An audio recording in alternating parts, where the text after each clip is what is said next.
મિત્રો, કુદરતની કોર્ટમાં કશું જ ચાલતું નથી. મિત્રો, એક એવી કોર્ટ આવેલી છે આપણા જીવનની અંદર.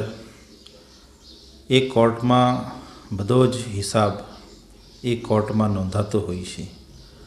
આપણે કર્મ ગમે ત્યાં કરીએ, છુપાઈને કરીએ કે ઓથમાં રાખીને કરીએ કે ગમે ત્યાં કરીએ, પણ એ દરેક કોર્ટની નોંધ કુદરતના કોર્ટમાં નોંધાય છે.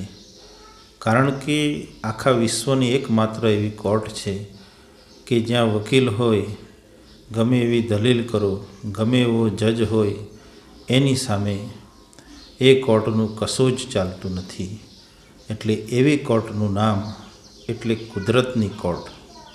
મિત્રો, જો કુદરતની કોર્ટ ના હોત તો પછી અહીંયા શું થતું?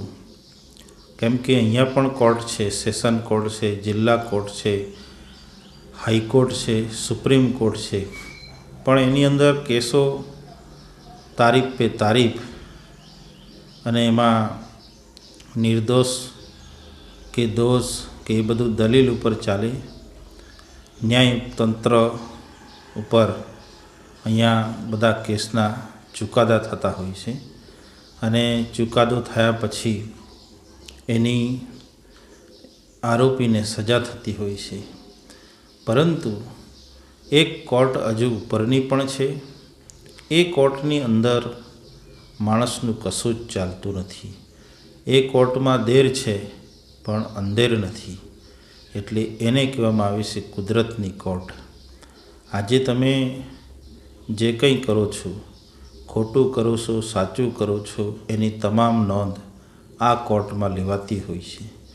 એટલે માણસ જો કોઈ પણ કાર્ય ખોટું કરે તો એને સજા અવશ્ય ભોગવવાનું જ હોય છે.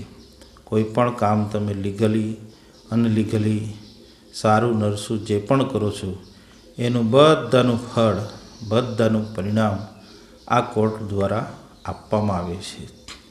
એટલે કહેવાનો મતલબ છે કે તમે જે કંઈ કરો છો એ વિચારીને કરો.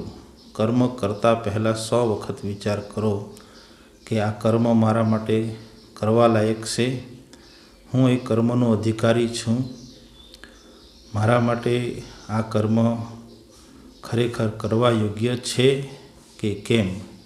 જો કરવા યોગ્ય ના હોય અને એવા કર્મો તમે કરી દેશો તો જીવનમાં કોર્ટ, જે ઉપલી કોર્ટ જે કહેવામાં આવે છે, કુદરતની કોર્ટમાં એનો હિસાબ જરૂર થાય છે. અહીંયા તમે કોઈને અન્યાય કરશો, કોઈને રંજાડશો, કોઈને ખોટી રીતે મારી દેશો, કોઈનું હત્યા કરશો, કોઈનો બળાત્કાર કરશો, રેપ કરશો, કદાચ તમને આ કોર્ટમાં કદાચ તમે બચી પણ શકશો. પણ એવી જ એક કોર્ટ જે છે, ઉપરની કોર્ટ, જેને આપણે કુદરતની કોર્ટ કહીએ છીએ, એ કોર્ટની અંદર માણસ ક્યારેય બચતો નથી અને ત્યાં સચોટ ન્યાય થાય છે. પણ એ કોર્ટનો ન્યાય થોડો લેટ આવે છે. ત્યાં પણ ઘણા બધા પેન્ડિંગ કેસ હોય છે. એટલે કુદરત કે ઘર દેર હે લેકિન અંધેર નહીં હે. થોડી એ કોર્ટમાં થોડી વાર લાગે, પણ એ કોર્ટની અંદર અવશ્ય ત્યાં નિર્ણય થાય છે અને થાય જ છે. એટલે આજે જે કંઈ આપણે ભોગવી રહ્યા છીએ, જે કંઈ સુખ દુઃખનો સામનો કરી રહ્યા છીએ, એ તમામ કાર્યો જે છે એ આપણા જ કરેલા કર્મો છે. આપણે જ ઊભા કરેલી બધી પનોતી છે. એટલે આપણે આ કુદરતી કોર્ટનો ન્યાયનો જો કંઈ ફેસલો આવે એને માન્ય આપણે રાખવો જ પડે. એને માન્ય રાખવો જ પડે. એની આગળ આપણું કશું જ ચાલતું નથી. એટલે કર્મ કરવો ત્યારે સાવધાન. જીવનને અમૂલ્ય માનવ દેહમાં આપણે આવ્યા છીએ, ત્યારે આ માનવ દેહનો આપણે સદુપયોગ કરીએ. કારણ કે મનુષ્યનો અવતાર કદાચ એક જ વાર મળતો હોય છે એમ કહેવાય છે. પછી લાંબી 84ના ફેરા ભોગવીને માણસ ફરી પાછો આ મનુષ્ય દેહમાં આવે છે. એટલે આ કુદરતની કોર્ટમાં કશું જ ચાલતું નથી. અને એ કુદરતને આપણે ઓળખીશું ને એ કુદરતને ઓળખીને જો આપણે કામ કરીશું તો આપણને કશું જ થવાનું નથી. આપણે કોઈનું ખોટું કરીએ નહીં તો આપણી સાથે ખોટું થશે પણ નહીં. એ સાથે મિત્રો, હું મારી વાણીને વિરામ આપું છું.